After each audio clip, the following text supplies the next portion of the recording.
Rivinius. And the recording is started. We were asked to present, our school has something we call the School Improvement and Curriculum Council, something that was actually started before I got here. And it was sort of a vehicle that drives our improvement process. And it's a way we get many people involved in the process and help give our direction to the school. I've been the elementary principal and superintendent for the last 5 years. Kay, would you mind giving your own introduction?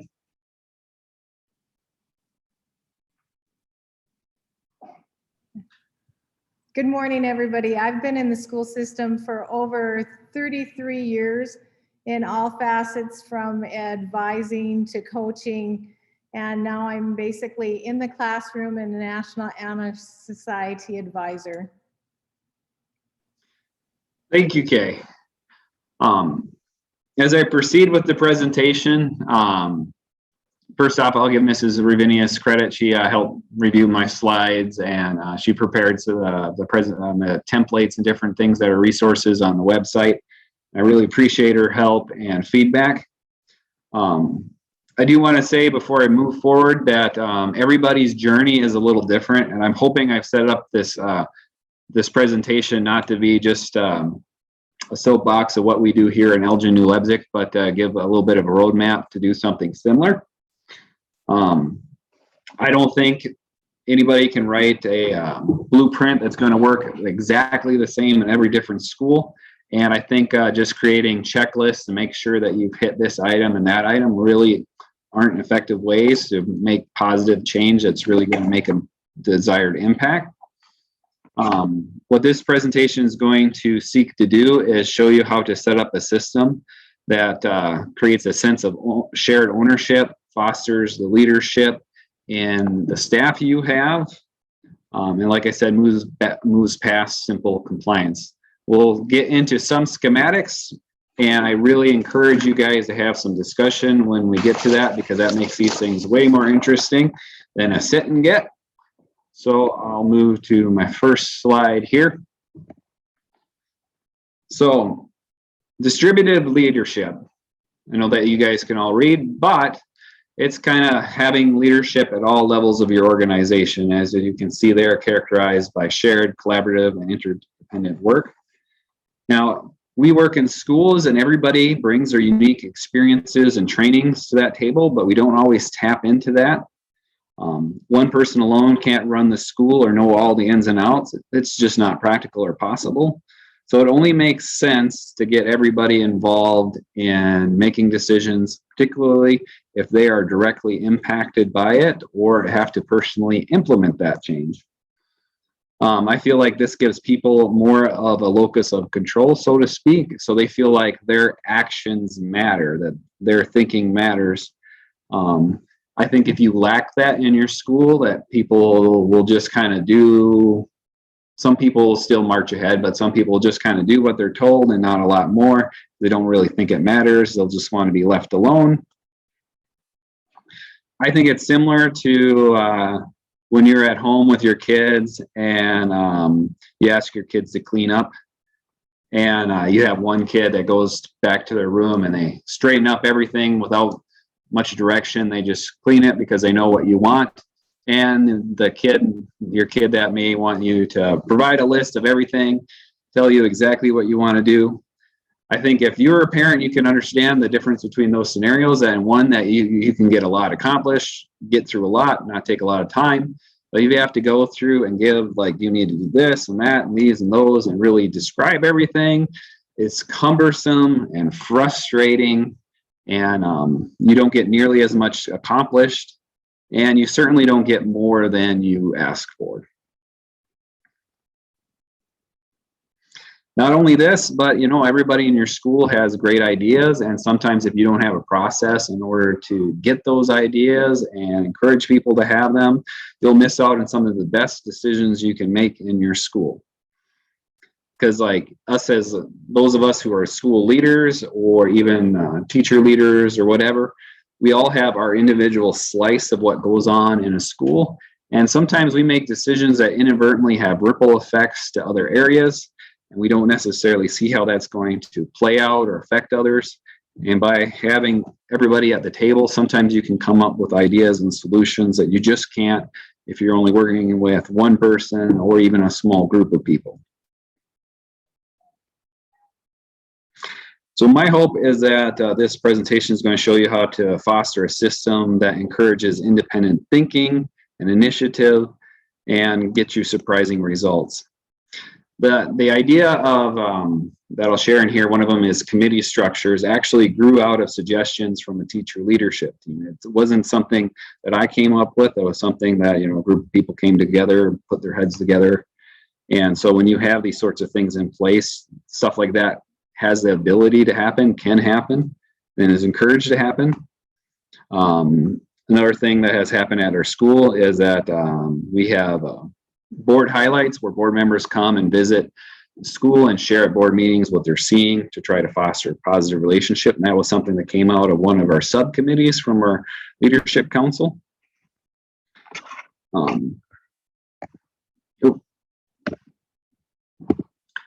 So what this is really seeking to do is foster those leadership qualities in all levels of your school. For your teachers, I'm primarily going to focus on that aspect, but really giving your parents, community members, and students a chance to demonstrate leadership.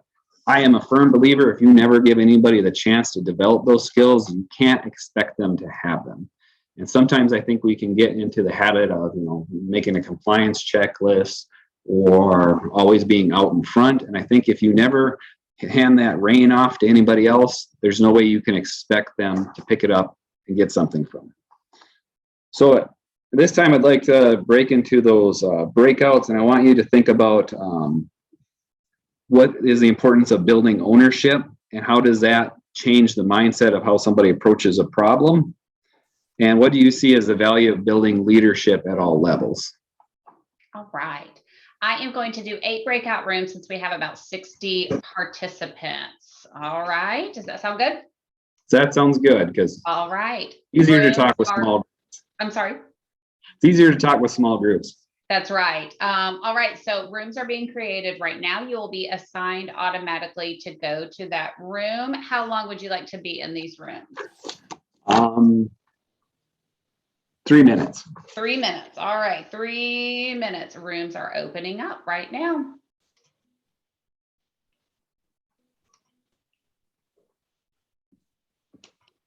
Make sure you click on join your room. You should have a pop-up screen that says join the breakout room, and just click joining that room. And 3 minutes to work in these rooms.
All right. If you have not joined a breakout room, you are participating in conversation there.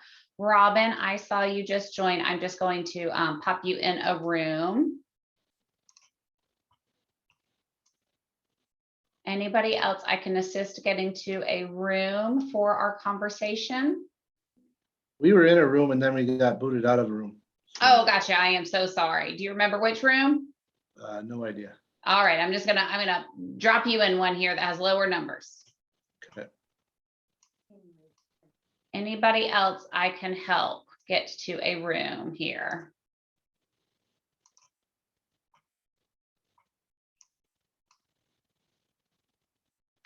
Mr. Grunberg, we are in breakout rooms right now. Are you okay if I simply put you in a room for the moment?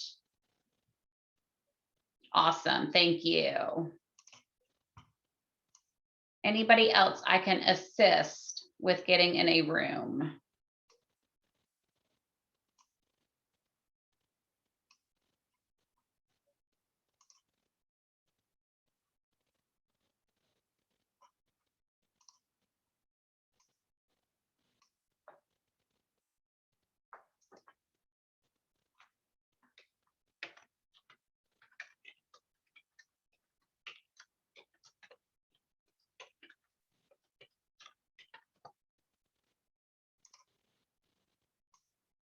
Anybody still in the main room, I can assist with getting to a breakout room. We will be there about 2 more minutes.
Kirsten, we are currently in breakout rooms. Oh, our main presenter is back. Would you like me to close the rooms now? I was ready to do that.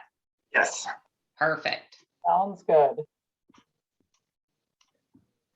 All right, they have 60 seconds to come back to us.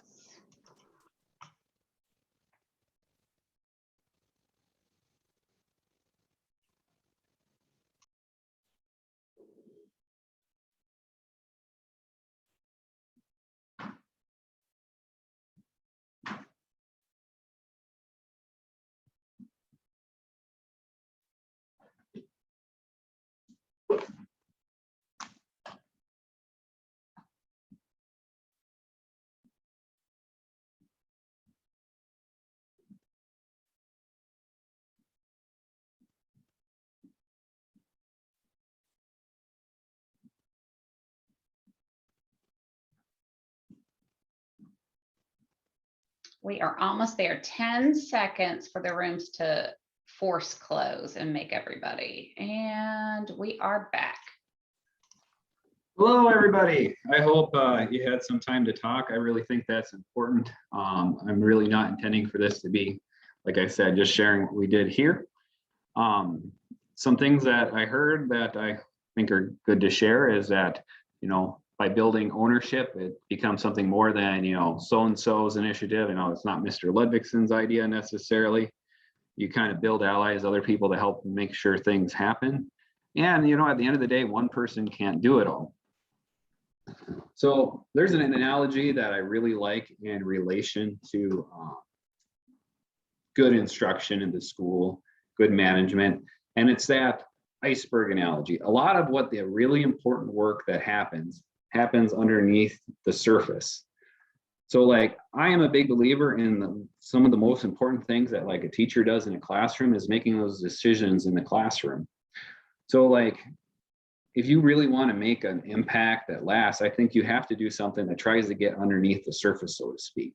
And that's why I want to talk a little bit about moving past checklists and stuff. Sometimes those outwardly observable behaviors really aren't the important things. They're just a means to say to people that we're doing something. And, sometimes we have to reflect on what it is that we're trying to do and ask ourselves if what we're doing is really accomplishing that goal. So I believe that if we're all in individual silos, we can't provide the best possible education.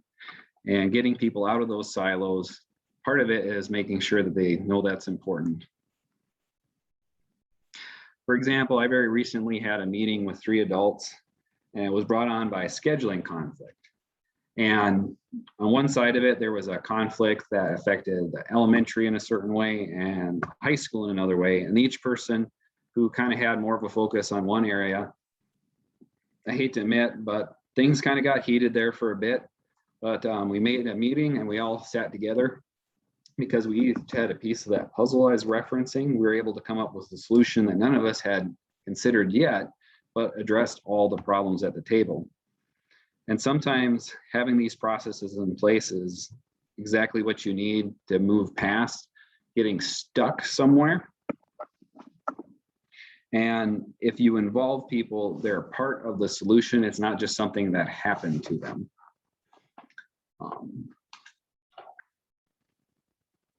I will move to the next slide here. So I'm sure a lot of you are familiar with the phrase low-hanging fruit, and that's why I keep referencing those checklists.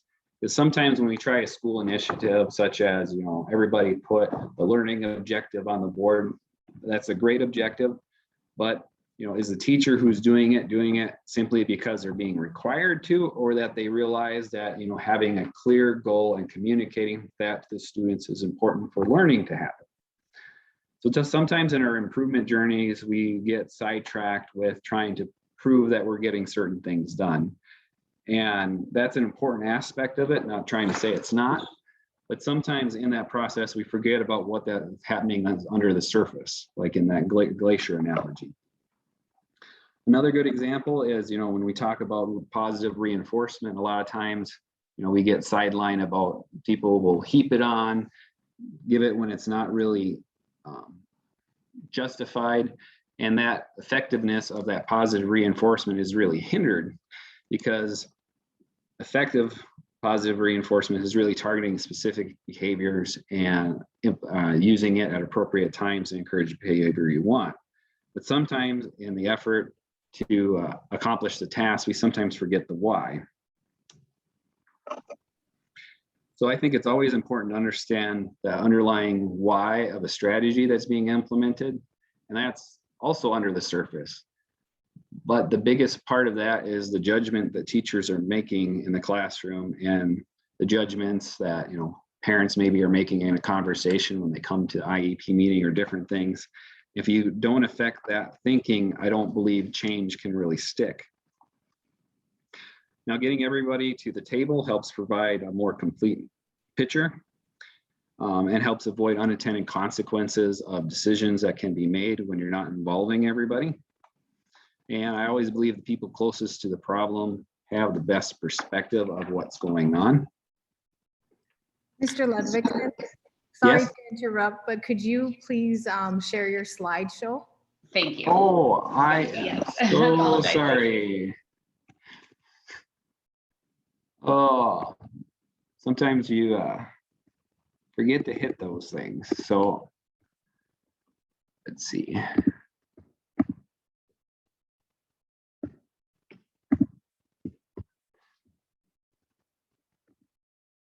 Minimize my thing and I'm trying to figure out how to unminimize it. That's okay. At the bottom, that green share screen, and it has an up arrow. If you click that, it will default to sharing your main computer screen.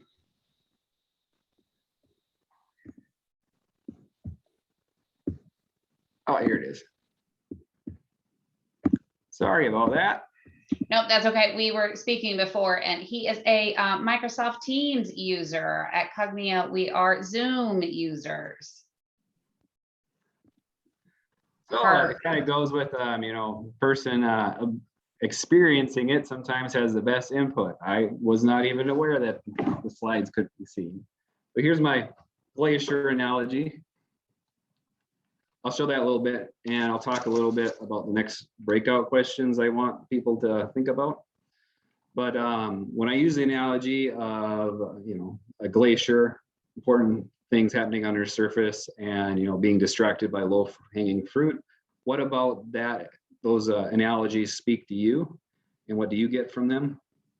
And what do you think is important about changing that underlying thought process? Why is that important? And we'll take 3 minutes for that too. Give a minute to this slide. Mrs. Rivinius, is there anything you'd like to add right now? Now that the slides are back, just fine. Appreciate that. I didn't know I wasn't sharing it at the time. And you said 3 minutes. Would you like breakout rooms again, or are people unmuting and putting in the chat? Breakout rooms, there's quite a bit of people Breakout here. rooms. All right, setting up those breakout rooms now.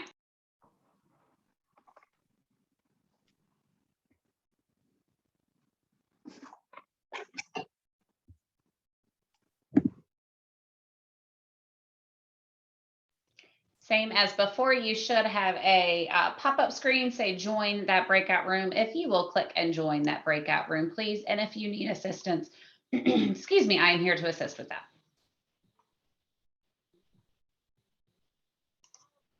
And I have a few new people, and I'm going to assign you to rooms.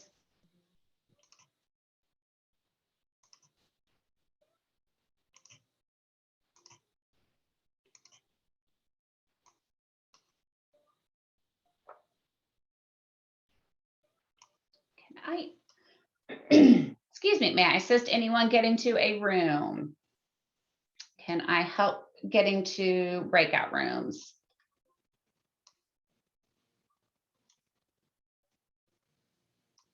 Excellent.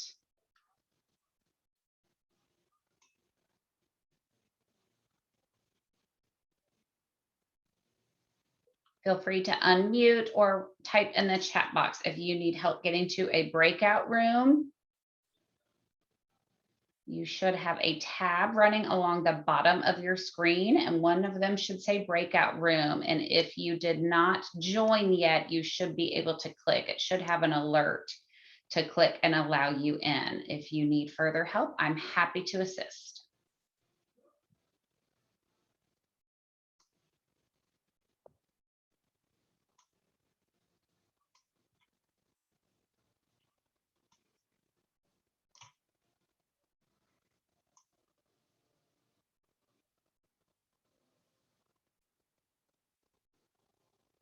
Anybody left whom I can assist getting in a breakout room?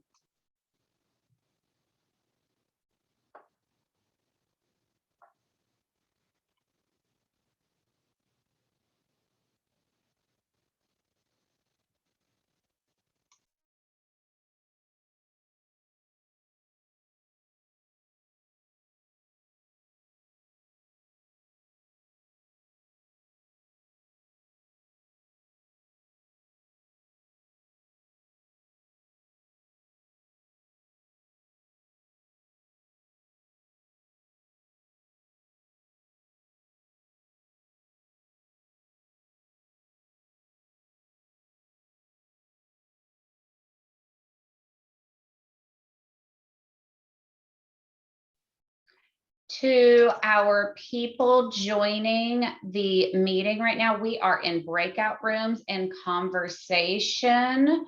I am happy to assign you to a room. We will be there about 2 more minutes. So look for being assigned to a breakout room for conversation taking place. People who are now joining, we are in breakout rooms, and I am going to assign you to a breakout room.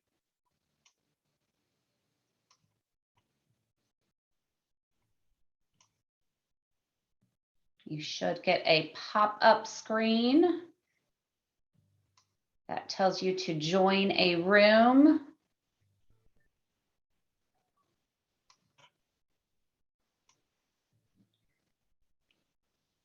Anybody else I can assist getting to a breakout room. Please let me know.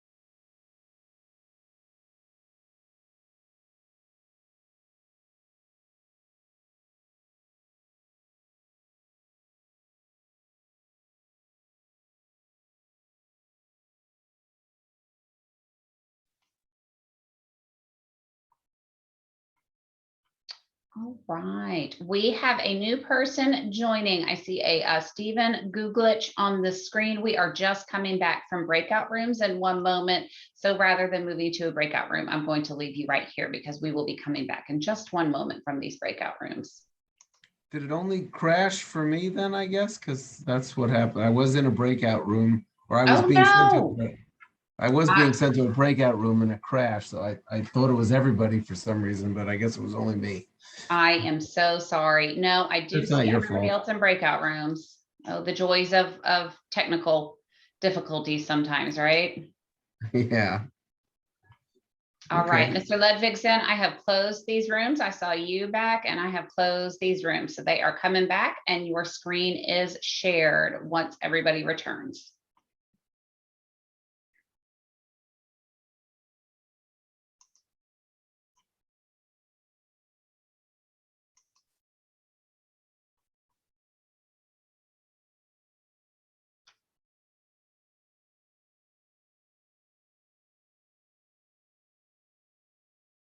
Welcome back from your breakout rooms, everyone.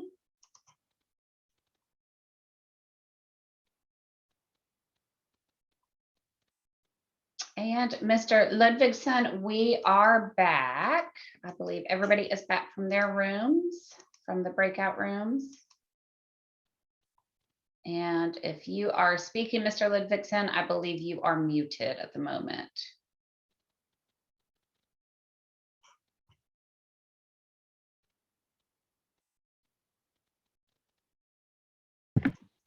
Okay. Can you hear me now, right? Yes, sir. Yes. Okay. All right. Like I said, Microsoft Teams user, so getting used to shift of controls. But so the next part, kind of getting into more of the meat of it. So I kind of gave you the basis or the logic behind it and the principles. But at our school, we formed something called the School Improvement and Curriculum Council. And some of the important members on there, we include administration, staff from, we're K-12 building, so representing different parts of their title, special ed. We have parent and students on there as well. So we have a cross section and we have a rotation. So every teacher will serve on the curriculum council at some point, assuming they stay with us during their career. So when you went into this session, there should be resources at below. Mrs. Rivinius created a template from, one was for an agenda and one was for guidelines. And it's really important to have established guidelines if you're going to try to get everybody together and have a productive meeting. But having that kind of cross section of people is important because all those people bring a different perspective. They have different priorities, different things they see, face different problems. And so by including everybody, we get bigger pieces of the puzzle, as you can see there. We also have board members. Can't forget to mention them on there. So you can take a look at that template. So when you take a look at who do you have in your school, who are your stakeholders, maybe you have a large English language learner population and you need somebody at the table to talk about the needs of those students. But this allows us, like when the ESSER dollars came up, to talk about how we're going to spend those and get feedback a little bit from everybody. And the reason I think this is important is I like to call it the water cooler syndrome.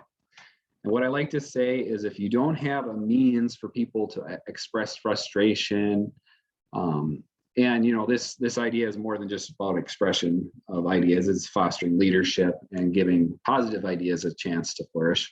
But if you don't have a means where people can bring up concerns, they will bubble out somewhere else. And that's why I like to call it the water cooler syndrome. They'll talk about the ineffectiveness of that or this plan. Have you heard about so-and-so in the teacher's lounge next to the water cooler, where that comes from? I'm not sure how many of us have water coolers, but I strongly believe that if you don't have a means in which to get the feedback, whether it's positive or negative, that it will find a way to come out somewhere else, and it'll be less productive. Like, as if you're a school leader or you're a teacher, I think of the teachers out there, you've all had experiences where a parent contacts you and they share all these frustrations that have bubbled out. You didn't even know that the child was struggling with this or that, or this thing was going on, because they never communicated that with you. And having this process in place provides a way for that stuff to get forward. And one rather humorous story I have to kind of illustrate this was back when I worked in, as a K-12 principal, I had a custodian. And one day I came to school and all the carpets were missing, all the entry carpets, and teachers were asking me, well, where did the carpets go? What's going on? And I honestly at the time had to tell them, I don't know what's going on. So I tracked down our head custodian and I asked them, well, where did all the carpets go? Well, I hid them. And obviously I was like, what? Why are you hiding carpets? Well, he was frustrated because there were all this dirt being dragged in from outside on the playground, and he just finally had enough, so he took all the carpets. And I asked him quite simply, like, well, does anybody even know what your problem is? And he was like, well, no. And I'm like, well, how is anybody supposed to do anything different if they don't even know that there's a problem there? I just think it's kind of a humorous story to share. And so I'd like to take a minute to have a breakout quick, and I want to see what your water cooler syndrome experiences might be. How have you seen frustrations bubble up? They don't have somewhere else to be, or how do you have processes to help prevent that? But when we talk about the water cooler syndrome, why do you think it's important to have a process so that these frustrations don't build and, as I say, bubble up somewhere else? All right, and breakout rooms for this? Yes, please. All right. Opening them again right now. If you need help, please let me know. These rooms are open. Y'all should become experts at this point joining.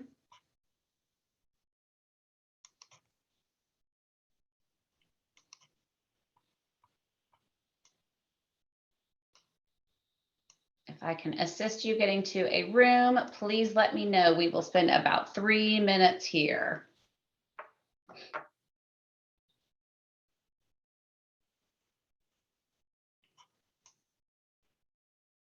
Anyone still in the main room? If I can assist you getting to your breakout room, please let me know. I am happy to do so.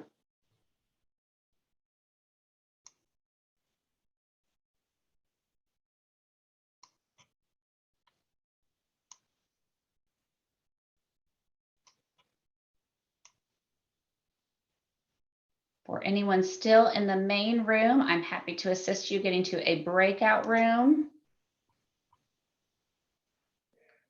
On your running tab along the bottom, you should have an option that says breakout room. And if you did not join already, you should be able to click on that tab at the bottom of your screen, breakout room, and click on join. I also understand if you were in this main room as a school administrator or teacher, you may have had to step away from your screen for the moment.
All right, Mr. Ludvigson, I've been hanging out here making sure people don't need help. So I assume you are back and you would like me to close these rooms?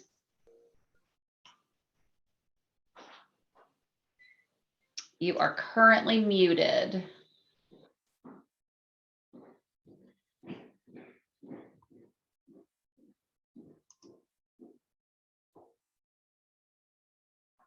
There we go. There we go. All right, now I'm closing them. Now that I have you, all right. And as people come back, I put it in the chat box, but once everybody returns in about 1 minute, it will force the template to which you were referring. I just want to make sure participants know that it's on our main session page when they selected this session. So if I can make that caveat for people who are looking for it when they That would be great. Perfect. Welcome back from your rooms, everyone. About 30 more seconds and they will force close.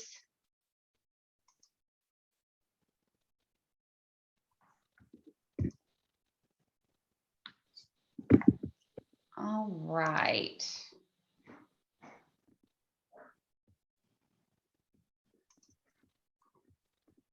Okay. I still got my video off, don't I? Your there. video is off, but we can hear you. All right, everybody back from breakout rooms. We had a great question in the chat. I responded, but we are not all Zoom users and we completely understand that. On the North Dakota conference page, when you selected this session and added it to your schedule, when you scroll down from where you were able to click attend, there are extra resources and the template to which Mr. Ludvigson referred, and then all other documents are available there. So you have copies of those templates and the pages with which he's referencing on that main conference page in the session. Scroll down to the bottom and it gives you those tools and activities. All right, Mr. Ludvigson, go ahead. Hi, I'll start getting a little bit more in schematics here, but our school ended up forming this curriculum, School Improvement and Curriculum Council when we were working with our neighboring school, Carson. And at the time, we were trying to form a co-op that ended up not happening, long story. But they were looking for a means to provide direction and to get input from different sources in a situation where it was difficult to get those things. And so that's why they made this council, and they had the cross section of people so they could provide some direction to the overall school. And it gave a basis for a formalized structure in which stakeholders could provide feedback. It's great, like with your parent representatives or community representatives, students, if you find people that are willing to talk to others, get feedback and bring it back. Those are great people involved in there. Since I've came, we've added committee structures to it, and I'll talk a little bit more about how that is structured. And what that is that we have subcommittees, and some of them are standing, like professional development. I have something called collaborative, and some of them are committees that teachers have formed. One is a, sorry about that. One of them is for teachers investigating curriculum or implementation. So it gives, I think it's important to encourage people that if they have a passion or interest, to provide a time for them to execute that. And we'll talk a little bit more about that. Oh, sorry about that. So we added to the process, and I encourage anybody that takes on an improvement journey to take it in steps and chunks, because you can go to a presentation like this. I certainly went to them on MTSS and like, we're doing this and that and these and those, and it can feel very overwhelming. Picking a simple place to start is often a great way to go. And one thing that was really important with this process was to make time. For the curriculum council itself, we timed it over a lunch period, recess period, where there'd be less need for coverage, and our paraprofessionals and internal subbing was able to cover a lot of that. It's helpful to try to get that coordinated. We try to meet about every month. We do try to make sure there's something to meet about. So, you know, like maybe not necessarily every month, but it's important to have that frequency of bringing people together.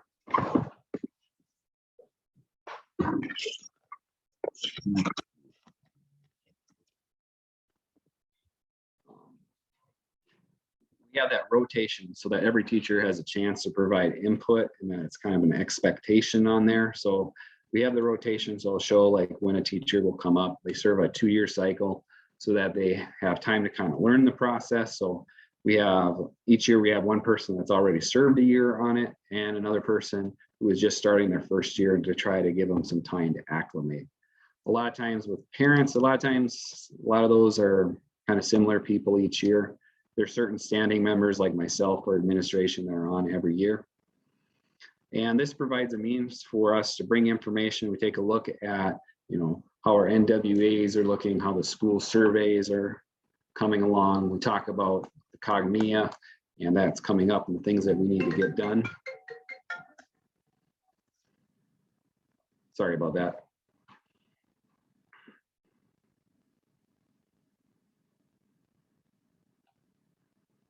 Just turning my phone off here. So with that, I referenced committees before. We also have early outs every month after school gets started and not the last month of school. And it's time to provide staff to collaborate. And that's where those committee structures come in. And those committees will have a leader and they'll kind of report information about what their activities are, and we bring it to the main SICC committee. So we'll talk about how some of those professional groups are coming along and developing, how professional development's coming along. Because having time to collaborate is very important. I mean, if you think about it, there's all kinds of things we want to do as educators throughout the day, and we just don't have time to do it. And so it's very important that if you set up a structure, that you find a way to make time for people, getting teachers substitutes, finding people to have time to meet during the day with your teachers to provide feedback. And you have to have that. Otherwise, it's just going to seem like you're not going to have time for it. You're going to have trouble getting people together. But just something to think about. I mean, how many of us have taught next to somebody's classroom for several years and we really don't know what's going on in there? And I think a lot of people might say they do, but if you think about that, if you don't get that time to come together, you're never really going to develop appreciation of the other perspectives as well. So that having those conversations is very important for school culture and climate as well. And we do have a handbook. I believe the handbook is one of those resources that I uploaded. Mine wasn't a template. I just kind of uploaded what we had, and it was a professional development. So it kind of encompasses several things that we're doing, but between having that guidelines for your school improvement process team and having a formalized structure, that's really important so everybody knows what their roles are and those sorts of things. So when you first meet, kind of talking about what your purpose is and where you're going. I know adults don't always like to talk about it because they think we're adults, we know how to behave. I think it's always good to set up ground rules at the beginning of the year, talk about how we're going to interact. Everybody shares ideas, not attacking people, those sorts of things. And what exactly those ground rules aren't so important as having that discussion about what your expectations as a group are, where you're going, what your goals are. Because I have found over the years that taking that time up front will really make the committee go a lot better. So by having that cross section, having an agenda out there, making time, it really allows for opportunities for those discussions to occur that are productive and useful.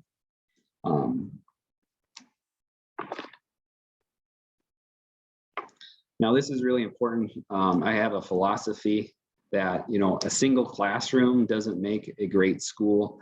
A single department doesn't make a great school. And it's really important to build that sense of us. We're in this together. We're trying to form a strong decision-making, strong structure. And so to take a minute, I'm gonna throw another question at you. Who do you see in your school that are important stakeholders that maybe don't always get their voices heard? And where can you find time to set aside in the school day, or suggest time to be set aside to provide time for a thing like this committee to meet? All So right. Yep, I'll and we are repeat that doing just breakout rooms, and I am also, sorry guys, not familiar with Zoom. I'm going to put these questions in the chat this time Okay. around to help you guide that conversation there. Unfortunately, the presentation doesn't follow with you, but I have written these questions and I'm going to put them in the chat. So opening up the breakout rooms now, and hopefully that question in the chat will assist you as well in guiding conversation. All right, those rooms are open. Go ahead and join.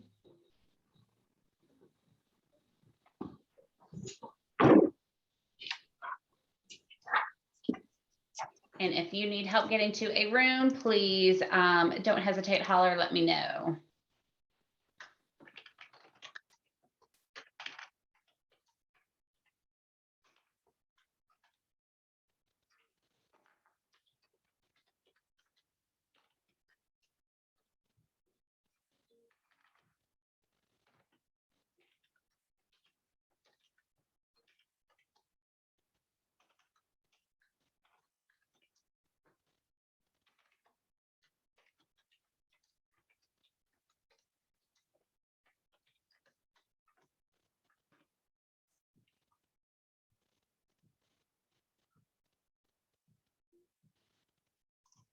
All right, if I can help you get to a breakout room, please let me know.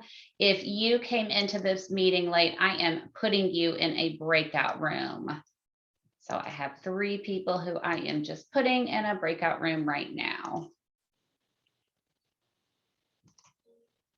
All right, and anybody else who needs help getting to a breakout room, please let me know. On the bottom of your screen should be a Zoom bar, and one of the options is breakout room. If you did not get the pop-up to join, it should be hidden in that. You can click on that breakout room and it should allow you to join from that function.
I was trying to keep track of the time. I just broadcast 2 minutes, but would you like them to return now?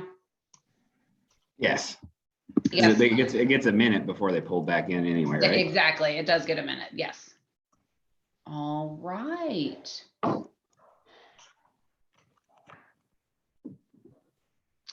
Okay, closing those rooms now. And your presentation is on, your sound is on, and your camera is on. You got it. You got the gist of this. I do learn. We are that exactly. We're all on the learning curve. All right, and we have this one ends in about 7 minutes. Just giving you that. Thank you. You're welcome. Welcome back from those breakout rooms. I hope the questions in the chat supported and helped you with that conversation. And I apologize for not doing that previously. As people are coming back, I'll encourage them if they have questions, either throw them in chat or come off mute. I have a summary. If we have time to burn, I have the extra slide, but it looks like that probably won't be necessary. Oh, I always want to make sure I don't like end 15 minutes early and just, nobody cares about 5 minutes though.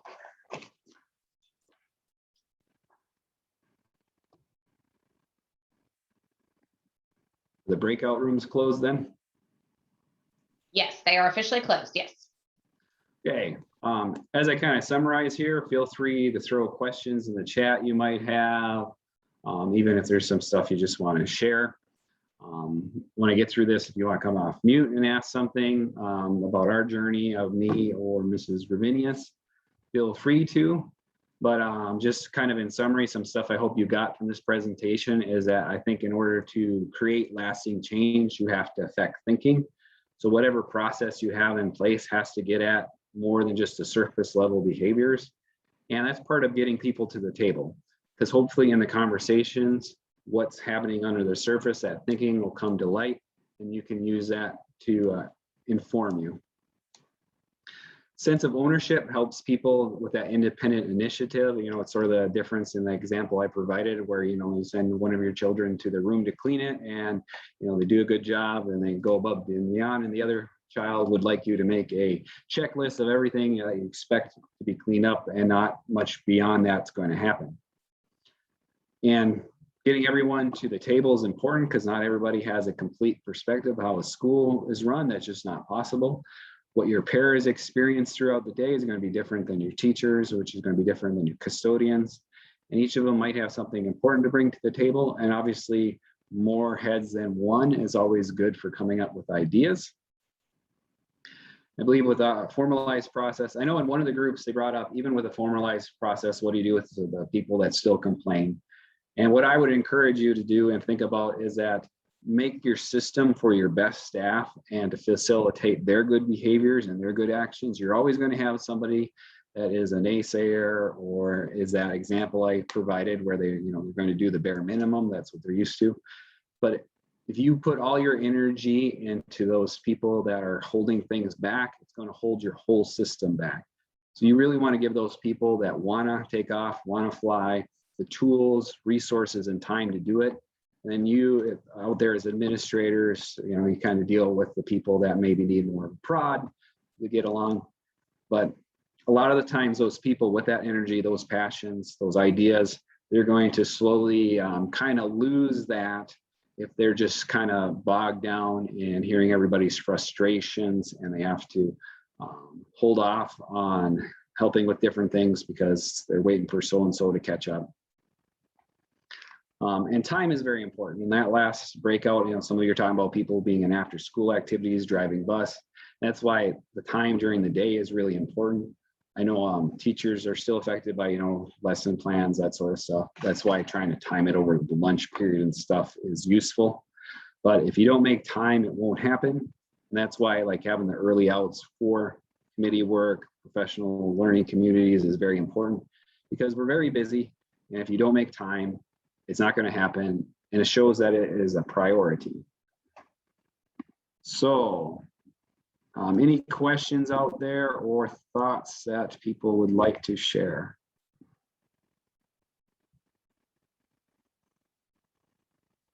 Those of you wondering, we are a small school, so I believe the template should work pretty good.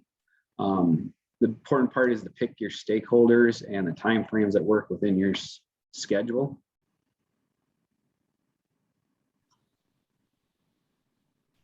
Were people able to locate those resources? I can share my screen if needed to show where to find that.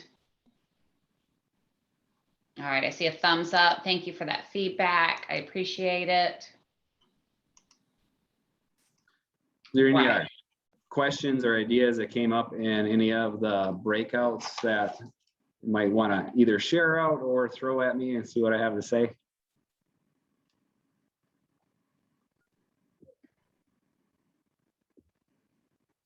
In Zoom, is there like a separate tab for questions? I can't remember. It is, well, it's open right now that they could put them in the chat or come off of mute for that.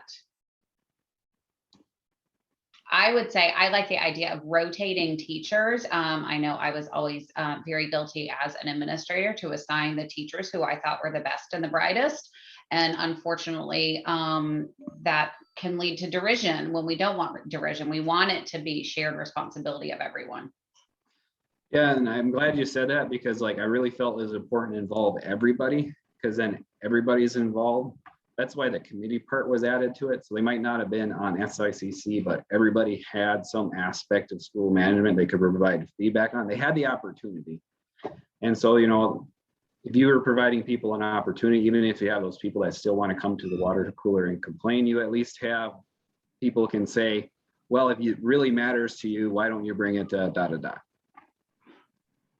Agreed. So sometimes it's easier to share your concern with like the teacher or the para that's at, so to speak, your organizational level than to come to administrators. Even if you're the kindest, most polite person out there, somebody's still going to say you're scary. Exactly. Yes. Lateral complaints happen more often than going up the chain. Agreed.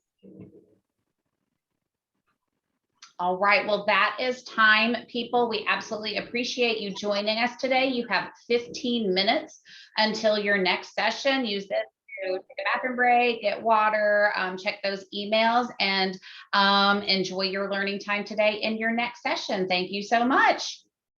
Thank you for joining us and listening to what we have to say. Yes, and we also have a session survey as you're leaving. Thank you. There's a session survey on the main event hub. We would love your feedback, and I know Mr. Ludvigson would appreciate your feedback for continuous improvement purposes. So thank you so much.